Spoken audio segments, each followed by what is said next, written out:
ውድ ቻናላችን ቤተሰቦች እንኳን ወደ ቻናላችን በደና መጣችሁ። አሁንም ሊቨርፑል በተመለከቱ ጉዳዮች ተመልሼ መጥቻለሁ። በዚህ ሰዓት ምን መለከታቸው ሊቨርፑሎች አሌክሳንደር ኢሳቅን ለማስፈረም ጥያቄ ሊያቀርቡ ነው እየተባለ ይገኛል። እንደዚሁም ደግሞ ጃረል ኳንዛ ባየር ሊቨርኩሰንን ሊቀላቀል ተቃርቧል እየተባለ ይገኛል። ሊቨርፑሎችም የጃረል ኳንዛን ምትክ እንግዲህ እየፈለጉ ይገኛሉ። በተጨማሪም አንድ ተጫዋችም በውሰቱ ውል ከሊቨርፑል ለቋል። እነዚህ ምን መለከት ይሆናል እስከ መጨረሻ ደቂቃ ድረስ አብራችሁኝ እንድትቆዩ በአክብሮት ተጋብዛለሁ። እናንተስ አሌክሳንደር ኢሳቅን ለማስፈረም ምን ያህል ገንዘብ ያስፈልጋል የሚለውን ግምታችሁን እንዳለ ኮሜንት ሴክሽን ላይ በመጻፍ አሳውቁኝ። ሰብስክራይብ፣ ላይክ፣ ሼር ማድረግ እንዳትረሱ። አሁን በቀጥታ ወደ ያስኩላችሁ ጉዳዮች እገባለሁ። በመጀመሪያም የምንመለከተው ከሊቨርፑል የሚወጣ አንድ ተጫዋችን ይሆናል። ይህ ተጫዋች እንግዲህ የሊቨርፑል ሶስተኛ ግብ ጠባቂ ይሆናል ተብሎ ሲጠበቅ የነበረው ሃርቪ ዴቪስ ነው። ይህ የ21 ዓመት ወጣት በረኛ እንግዲህ እንደ ሊቨርፑል ኤኮ ዘገባ ከሆነ በሁለተኛው ሊግ ላይ ለሚጫወተው ክሮሊ ለተባለ ክለብ በረጅም ጊዜ የውሰት ውል ሊያቀናኑ ብሎናል። ይህ የውሰት ውል እንግዲህ ለአንድ ዓመት የሚቆይ ይሆናል። በዛም እንግዲህ የ2025-26 የውድድር ዘመን በዛ የሚቆይ ይሆናል። በዚህም መሰረት እንግዲህ አዲሱ የሊቨርፑል ፈራሚ የሆነው አርሚ ፔቺ የሊቨርፑል ሶስተኛ ግብ ጠባቂ ሆኖ የሚመዘገብ ይሆናል ከአሊሰን ቤከርና ከማማርዳሽቪሊ በመቀጠል ማለት ነው። ሌላኛው የምንመለከተው ዘገባ ደግሞ ጃረል ኳንዛን የተመለከተውን ይሆናል። ከዚህ ቤትም እንግዲህ ይህ ተጫዋች ከሊቨርፑል ይለቃል ተብሎ ሲነገር ነበር። አሁን ላይ በወጡት መረጃዎች መሰረት እንግዲህ ባየር ሊቨርኩሰንን ለመቀላቀል በጣም ተቃርቧል እየተባለ ይገኛል። እንደ ዴቪድ ኦርስቲን ዘገባ ከሆነም እንግዲህ ሊቨርፑሎች ከባየር ሊቨርኩሰን ጋር ንግግር እያደረጉ ነው የሚገኙት። በተጨማሪም ከስምምነት ለመድረስም በጣም ተቃርቧል ነው እየተባለ የሚገኘው። ይህ የ22 ዓመት ወጣት ተጫዋች እንግዲህ በሊቨርፑል ቤት በጣም ተስፋ ተጥሎበት የነበረ ተጫዋች ነው። ባለፈው ሲዝን ግን 25 ጨዋታዎችን ብቻ ነው መጫወት የቻለው። ከነዚህም ጨዋታዎች እንግዲህ አብዛኞቹን ከተቀያሪ ወንበር ላይ ነበር ተነስቶ መጫወት የቻለው። እናም አሁን ላይ እንደዘገቦቹ መሰረት ከሆነ እንግዲህ በቀጣይ ጥቂት ቀናቶች ውስጥ የባየር ሊቨርኩሰን ተጫዋች ሆኖ ልንመለከተው እንችላለን። ባየር ሊቨርኩሰኖችም ይህንን ተጫዋች እንግዲህ 40 ሚሊዮን ፓውንድ በታች ለማግኘት አስበው ነው እየተባለ የሚገኘው። በዚህ ሰዓት ሊቨርፑሎች እንግዲህ ይሄንን ተጫዋች በ40 ሚሊዮን ፓውንድ ነው ለመሸጥ ፍላጎት ያላቸው። ነገር ግን ባየር ሊቨርኩሰኖች ከዛ ዝቅ ባለ ሂሳብ ነው ማስፈረም የሚፈልጉት። በዚህ ሂሳብ የሚያስፈርሙት ከሆነ እንግዲህ ለባየር ሊቨርኩሰን ያስፈረሙት ውድ ተጫዋች ሆኖ ይመዘገባል። ከዚህ በፊት እንግዲህ 2019 ላይ ነበር ኬሪም የተባለውን ተጫዋች በ32 ሚሊዮን ዩሮ በማስፈረም ክለቡ ከፍተኛ ፈራሚ ሆኖ ተመዝግቦለት የነበረ። አሁን ላይ እንግዲህ ጃረል ኳንዛ የክለቡ ጉድ ፈራሚ ይሆናል ተብሎ ነው የሚጠበቀው።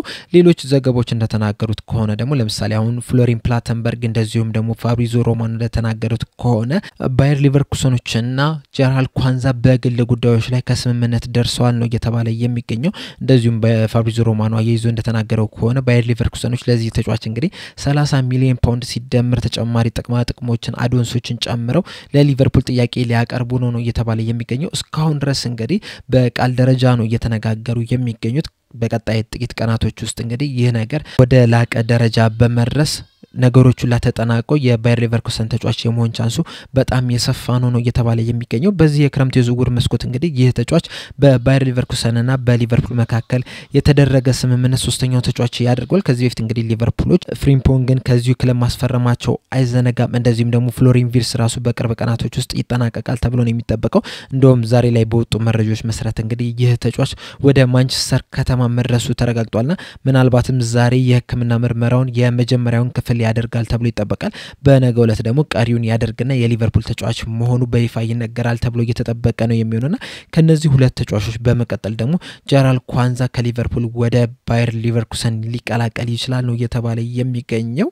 ሊቨርፑሎችም እንግዲህ ይህንን ተጫዋች ለመተካት ደግሞ አንድን ተጫዋች እየተመለከቱት ይገኛሉ እየተባለ ነው የሚገኘው። ይህንንም ዘገባ ይዞልን የወጣው እንግዲህ ዘ ታይምስ ነው። ዘ ታይምስ እንደዘገበው ከሆነ እንግዲህ ሊቨርፑሎች ማርክ ጌይን የኳንዛ ተተኪ አድርገው ለመውሰድ ፍላጎት አላቸው ነው እየተባለ የሚገኘው። ይህ ተጫዋች እንግዲህ በዚህ ሰዓት በክሪስታል ፓላስ ነው እየተጫወተ የሚገኘው። ነገር ግን ደግሞ በክሪስታል ፓላስ የሚያቆየው ኮንትራት ሊጠናቀቅ 1 ዓመት ብቻ ነው የቀረው። እናም ክሪስታል ፓላሶች እንግዲህ በዚህ በተከፈተው የክረምት የዝውውር መስኮት ይህንን ተጫዋች የማይሸጡት ከሆነ በቀጣይ አመት በነፃ ሊያጡት የሚችሉበት ቻንስ በጣም የሰፋ ነውና በዚህ የክረምቱ የዝውውር መስኮት ይሸጡታል ተብሎ ነው የሚጠበቀው። እንደውም እንደ መረጃዎቹ ከሆነ እንግዲህ የሱ ተተኪ ሊሆን የሚችል ተጫዋችን እያነጋገሩ ይገኛሉ ነው እየተባለ የሚገኘው። ይህም እየተመለከቱት ያለ ተጫዋች እንግዲህ የስፖርቲንግ ሊዝበኑ ኦስማኒ ዲያመንዲ የተባለው ተጫዋች ነው። ይህ ተጫዋች እንግዲህ ከዚህ በፊትም ከሊቨርፑል ጋር ስሙ ሲያያዝ ነበር። አሁን ደግሞ ክሪስታል ፓላሶች እንግዲህ የማርክ ጌን ተተኪ ለማድረግ አስበዋል ነው እየተባለ የሚገኘው።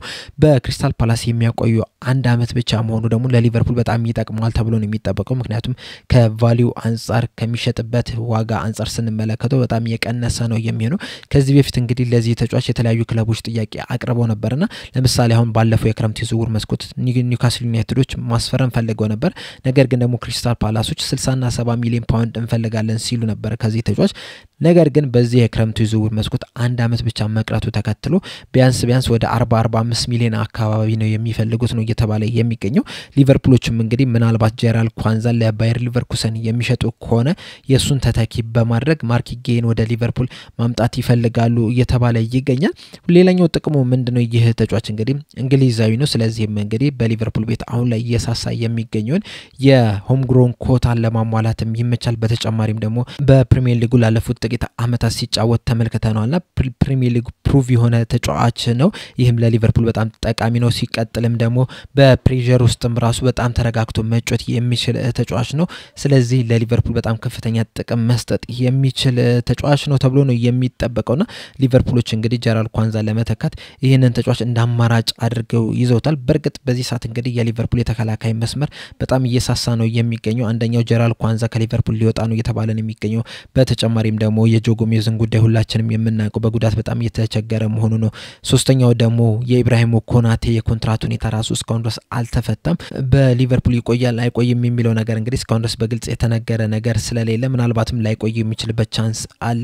ስለዚህም ደግሞ እሱ የሚወጣ ከሆነ የሱን የሚተካ ደግሞ ሌላ ተጫዋች ማምጣት መቻል አለባቸውና ሌላ ተጫዋች እንግዲህ በፍጥነት ማስፈረም መቻል አለባቸው። ለዚህም ነው እንግዲህ ጄራል ኳንዛን ሁኔታ ቶሎ በመጨረስ ከዛ በኋላ ወደ ሌላ ተከላካይ ተጫዋች ያመራሉ ተብሎ ነው የሚጠበቀውና ምናልባትም በቀጣይ ጥቂት ቀናቶች ውስጥ ጄራል ኳንዛ የባየር ሊቨርኩሰን ተጫዋች ሆኖ ልንመለከተው እንችላለን። ከዛ በኋላ ደግሞ ሊቨርፑሎች ፊታቸውን ወደ ማርክ ጌ ያዞራሉ ተብሎ ነው የሚጠበቀው። ሌላኛው በስተመጨረሻ የምንመለከተው ዘገባ ደግሞ ቤን ጃኮብስ ይዙት የወጣውን ሲሆን በዚህ በቤን ጃኮብስ ዘገባ መሰረትም እንግዲህ ሊቨርፑሎች ለአሌክሳንደር ኢሳቅ ጥያቄ ሊያቀርቡ ተዘጋጅተዋል ነው ያለ የሚገኘው። ከዚህ በፊት እንግዲህ ሊቨርፑሎች ከዚህ ተጫዋች ጋር በተደጋጋሚ ሲማቸው ሲያያዝ ነበር። እንደውም ከጥቂት ቀናቶች በፊትም እንግዲህ የሊቨርፑል የህልም ሳይን ወይም ደግሞ በጣም የሚፈልጉት ተጫዋች አሌክሳንደር ኢሳቅ ነው። ነገር ግን ደግሞ በጣም ውድ ይሆናል ተብሎ ነው የሚጠበቀው። ቤን ጃኮብስ እንደዘገበው ከሆነ ግን ምንም እንኳን ውድ ይሆናል ተብሎ ቢገመትም ነገር ግን ደግሞ ጥያቄ በማቅረብ ነገሮችን ለማጣራት ፍላጎት አላቸው ነው እየተባለ የሚገኙና እንደ ቤን ጃኮብስ ዘገባ መሰረት ከሆነ እንግዲህ ሊቨርፑሎች የፍሎሪን ቪርትስን ነገር ለመድገም አስበዋል ነው እየተባለ የሚገኘው። ለኒውካስል ዩናይትዶች እንግዲህ በእርግጠኝነት የሚሰጥ 100 ሚሊዮን ፓውንድ በማቅረብ ከዛ በኋላ ከፍሎሪን ቪርትስ ትንሽ በለጥ ያለ አዶንስ ለመጨመር አስበዋል ነው እየተባለ የሚገኘው። እንደውም አንዳንድ መረጃዎች እንደተናገሩት ከሆነ 100 ሚሊዮን ፓውንድ ሲደመር 20 ሚሊዮን ፓውንድ ለኒውካስል ዩናይትዶች ለማቅረብ ተዘጋጅተዋል ነው እየተባለ የሚገኘው። አንድ መረጃም ደግሞ ከኒውካስል አካባቢ የወጣ መረጃ ነበር። ይህ መረጃ ምንድነው? 150 የሚያቀርብ ክለብ ካለ የትኛውም ክለብ ቢሆን ተጫዋች ለመሸጥ ዝግጁ ነው የሚሆነውና ምናልባትም ሊቨርፑሎች ለአሌክሳንደር ኢሳቅ 150 የሚያቀርቡ ከሆነ ኒውካስል ዩናይትዶች ውድቅ ያደርጉታል ተብሎ አይጠበቅም ሲባል ነበር። ነገር ግን ደግሞ ሊቨርፑሎች እስከ 150 ድረስ ይሄዳሉ የሚለው ነገር በጣም ትልቅ ጥያቄ ነው። በርግጥ በሊቨርፑል ዘንድ በጣም የሚወደድ ተጫዋች ነው።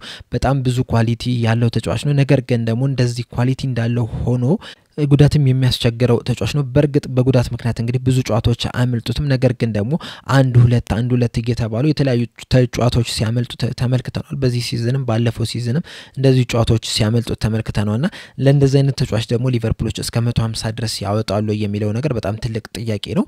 የሊቨርፑልና የአሌክሳንደር ኢሳቅን ስንመለከት እንግዲህ በሶስት ጎኖች መመልከት እንችላለን። አንደኛው ከሊቨርፑል ፖይንት ኦፍ ቪው መመልከት እንችላለን።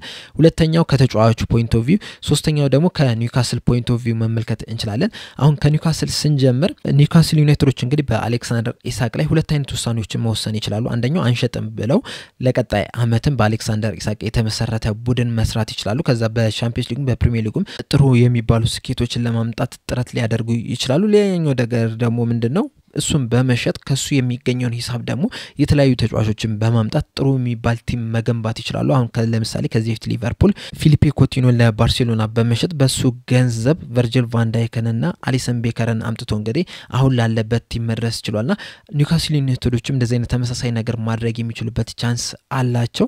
ሌላኛው የምንመለከተው ደግሞ በተጫዋቹ ፖይንት ኦፍ ቪው ስንመለከት ደግሞ ተጫዋቹ ባለፈው ሲዝን እንግዲህ ከኒውካስል ዩናይትድ ጋር በመሆን ካራባኦ ካፕ ማሸነፍ ይችላል። ከዚህ በኋላም እንግዲህ በኒውካስል ዩናይትድ ቢቆይ ምናልባትም ከ3 አመት በኋላ የፕሪሚየር ሊግ ተፎካካሪ መሆን የሚያስችለው ነገር ላይ ሊደርስ የሚችልበት ቻንስ አለ። ነገር ግን ደግሞ የእግር ኳስ ህይወት በጣም አጭር ነች። አሁን ላይ እድሜው ራሱ 25 26 አካባቢ ነው እየደረሰ ያለውና ምናልባት ኒውካስል ዩናይትዶች ለዋንጫ መፎካከር ላይ ሲደርሱ እሱ 30 29 አካባቢ ሊደርስ ይችላልና በጣም አጭር በሆነች የእግር ኳስ ህይወት ውስጥ ደግሞ ሁሉ ጊዜ ለዋንጫ መፎካከር የሚፈልጉ ተጫዋቾች ናቸው አሁን ላይ ያሉትና ወደ ሊቨርፑል ቢመጣ እንግዲህ ከቀጣይ አመት ጀምሮ ሁሉ ጊዜም ለዋንጫ ለፕሪሚየር ሊግ ዋንጫ ለሻምፒዮንስ ሊግ ዋንጫ ለአራቱም ዋንጫዎች የሚፎካከር ቲም ነው ያለው ሊቨርፑልና እንደዚህ አይነት የሚፎካከር ቲም ውስጥ መግባት ይችላል። በተጨማሪም ደግሞ ሊቨርፑል ከኒውካስል የበለጠ በጣም ትልቅ የሚባል ቲም ነው፣ ባለ ታሪካዊ ቲም ነውና እንደዚህ አይነት ምርጥ የሚባል ቡድን ውስጥ መቀላቀል የሚያስችልበት ሁኔታ አለና ያ ነገር ደግሞ ወደ ሊቨርፑል ለመቀላቀል ሊገፋፋው ይችላል።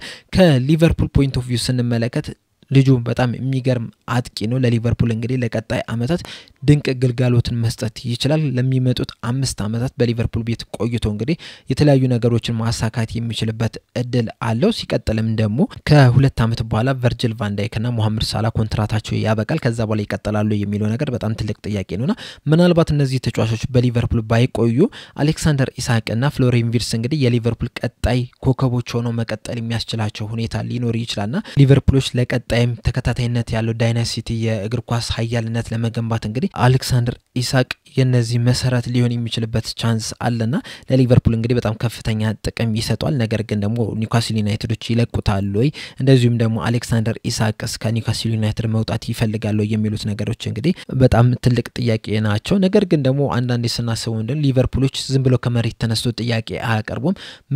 ምናልባት የተጫዋቹን ፍቃደኝነት ስላገኙ ሊሆን ይችላልና ተጫዋቹ የእሽታ ነገር እስካላሳያቸው ድረስ እንደዚህ አይነት በውድ ዋጋ ለሚገዛ ተጫዋች ቀጥታ ሄደው ኒውካስል ዩናይትዶችን ይጠይቃሉ ተብሎ አይጠበቅምና ፍቃደኝነት ስላለው ሊሆን ይችላል ኒውካስል ዩናይትዶችን ለመጠየቅ ያሰቡት ብዬ አስባለሁና ምናልባት እንግዲህ ኒውካስል ዩናይትዶች የሚፈቅዱ ከሆነ በቀጣይ ሲዝን አሌክሳንደር ኢሳቅን በሊቨርፑል ልንመለከተው የሚችልበት ቻንስ አለ ብዬ አስባለሁ።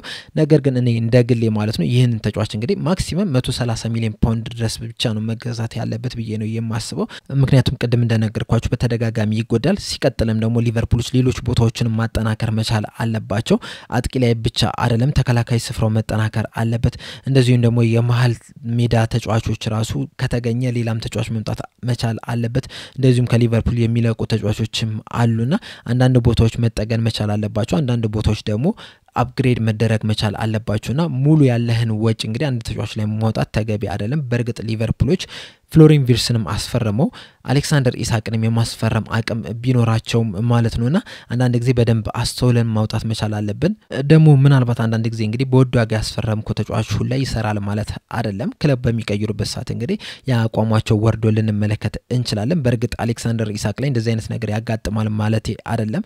ነገር ግን ደግሞ ለምታወጣው ነገር ሁሉ ጊዜም ተጠንቀቀን ማውጣት መቻል አለብና ሊቨርፑሎች እንግዲህ በደንብ ያጤኑበት ይመስለኛል እና በቅርብ ቀናቶች ውስጥ እንግዲህ ለኒውካስል ዩናይትድ ጥያቄ ያቀርባሉ ተብሎ ነው የሚጠበቀው። በተለይ ደግሞ የፍሎሪያን ቪርትዝና እንደዚሁም ደግሞ የሚሎስ ኪርኬዝ ነገሮች ከተጠናቀቁ በኋላ ፊታቸውን ወደ አጥቂ መስመር ተጫዋች ለማምጣት ነው የሚያዞሩትና ምናልባት የዛን ጊዜ ጥያቄ ሊያቀርቡ ይችላሉ ተብሎ ነው እየተጠበቀ ያለው። በአጠቃላይ በዚህ ዙሪያ ላይ ያላችሁን አስተያየት እንዳለ ኮሜንት ሴክሽን ላይ በመጻፍ አሳውቁኝ። በቀጣይ በሌላ እስከምንገናኝ ድረስ ሰብስክራይብ፣ ላይክ፣ ሼር ማድረግ እንዳትረሱ። ቻው።